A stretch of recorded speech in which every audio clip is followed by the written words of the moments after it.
ন্যায্য বিচারের জন্য এসেছিলাম। ন্যায্য বিচার আশা করছি, লড়াই করতে হবে, তার জন্য লড়াইয়ের আশা দিলেন, ন্যায্য বিচারের আশা দিলেন। এখনো পর্যন্ত যে ঘটনা হয়েছে সেই ঘটনায় কতজন দোষী যারা কি গ্রেফতার হয়েছে?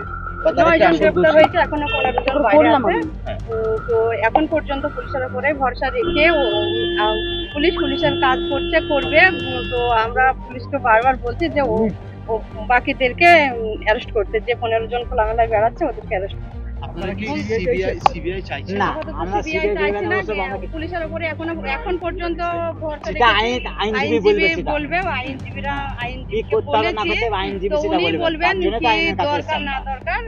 আর হুমকি আসছে, হ্যাঁ, যে বাইরে আছে, ওই জন্য আমরা আতঙ্কে আছি। আমরা সব সময় আতঙ্কতেই থাকি। ওরা হুমকি দেয়, বাইরে যারা ঘুরে বেড়াচ্ছে ওরা কন্টিনিউ হুমকি দিয়ে যাচ্ছে। ওটা আমরা আইনজীবীকে জানিয়ে গেছে, এবার আইনজীবী যা বলবেন উনি করবেন।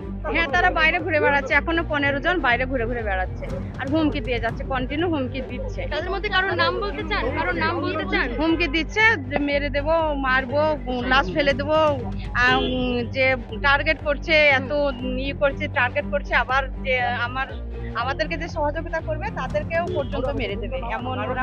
তাদের ভট্টাচার্যের কাছে এসেছিলাম আমার মেয়ের ন্যায্য বিচারের জন্য, বলে চেয়ে গেলাম, ন্যায্য বিচারের আশা করছি। তো বাকিটা উনি বলবেন, বিকাশ ভট্টাচার্য বলবেন, ওনার কাছে হ্যাঁ আশা রাখছি। উনি ন্যায্য বিচারের আশা রাখছি, উনি ন্যায্য বিচার পাইয়ে দেবেন। সিবিআই তদন্ত চেয়েছেন? না, সিবিআই এর আপাতত সিবিআই আমরা চাই না। আমরা হ্যাঁ, উনি আইনজীবী যেমন বলবেন, আমরা আইনজীবীর কাছে এসেছি। উনি যা বলার উনি বলবেন, উনি করবেন। এবার যা বলার। যাওয়ার সময় বলছিলেন যে এখনো পর্যন্ত আপনাদের হুমকি আসছে, আপনারা ভয়ে রয়েছেন, এটা যদি একটু বলেন। হ্যাঁ, হুমকি আসছে, সেসব জন্য জানানো হয়েছে। ওই জন্য আমরা আইনজীবীর কাছে এসেছিলাম। ওই জন্য আমরা আইনজীবীর কাছে এসেছিলাম। আচ্ছা, পুলিশের উপর কি আস্থা রাখছেন? আমরা বিচার চাই, বুঝলেন তো? আইনজীবীর কাছে আছি, এসছি বিকাশ ভট্টাচার্যের কাছে, বাকিরা ওর কাছে জেনে নেবেন, খালি উনি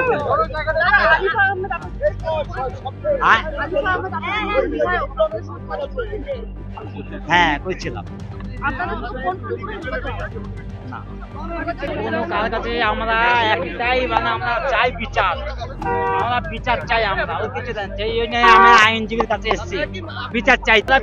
একটা জায়গায় একটাই চাই বিচার, আমরা বিচার। তার জন্য আমরা আইনজীবীর কাছে এসেছি, বাকিটা আইনজীবী বলবে। ইনভেস্টিগেশন কি তাহলে ঠিকঠাকভাবে তদন্ত ঠিকঠাকভাবে হচ্ছে না, জানতে পারবেন সেগুলো। এর পরে সমস্ত আইনজীবী তার জানবে।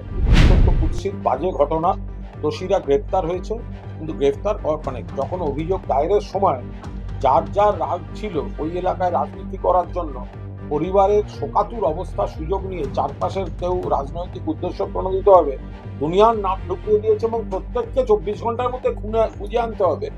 এগুলো একেবারে একটা মানে অস্বাভাবিক সমস্ত প্রক্রিয়ার দিকে ঠেলে দেয়। পুলিশ অ্যাক্টিভ আছে, খোঁজ চলছে, পরপর ধরা পড়েছে, আসল অভিযুক্তরা ধরা পড়েছে। এই ধরাটাই তো সিপিএম জমানায় পড়তো না, আর বিজেপি শাসিত রাজ্যে পড়ে। এইগুলোই তো সিপিএম আর বিজেপির কাজ। আরজি করেও তারা তাই করেছেন। কলকাতা পুলিশ গ্রেফতার করেছে, তারা গেছেন সিবিআই চেয়ে, কোর্ট সিবিআই দিয়েছে। দুদিন বাদে এই বাবা মাই বলেছেন, অভয়ের বাবা মা, যে সিবিআই তদন্ত করতে পারছে। ফলে এইগুলো রাজনীতিতে খবরে ভেসে থাকার জন্য রাম বামের আইনজীবীরা এই শোকাতুর পরিবারকে বিপথে চালিয়ে এই কাজগুলো করা।